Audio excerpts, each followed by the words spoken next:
Hello everyone, welcome back to my YouTube channel Dr. Barki's Ophthalmology Tutorials. Today we will discuss about the venous system of the orbit. It's important to know about the venous system because most of the infections of the orbit can spread intracranially because of the connections in the veins. So the knowledge of the venous system of the orbit is very important. So without much delay, let's begin our video on venous drainage of the orbit. The speciality of the veins of the orbit is these are valveless. So these veins freely communicate with each other. And this venous system has different course compared to the arterial system of the orbit.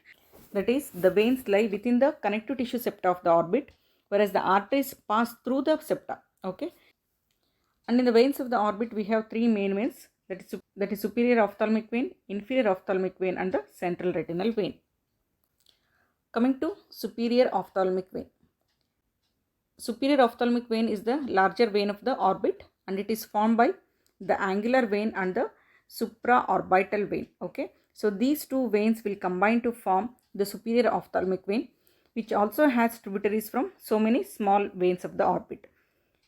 Then the superior ophthalmic vein will ultimately drain to the cavernous sinus. So this superior ophthalmic vein has three parts.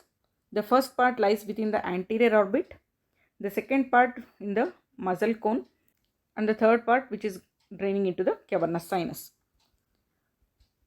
The first part will be extending posteriorly to the medial border of the superior rectus muscle in the anterior half of the orbit, whereas the second part of the superior ophthalmic vein will enter the muscle cone here, will be passing to lateral orbit beneath the superior rectus muscle, and the third part extends posterior-medially along the lateral border of the superior rectus muscle and enters the superior orbital fissure and then drains ultimately into the cavernous sinus.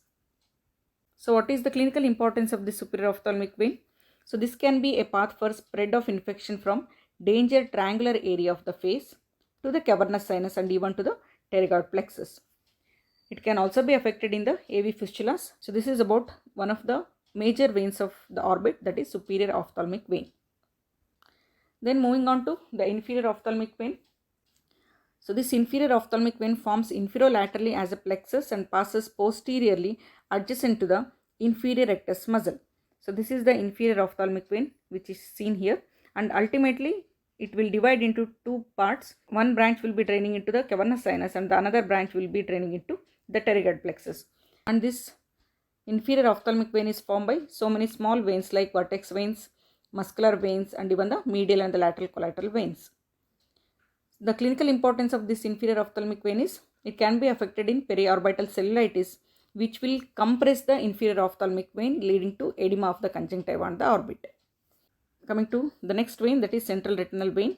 So this central retinal vein leaves the eyeball by piercing the lamina cribrosa and then drains into the cavernous sinus.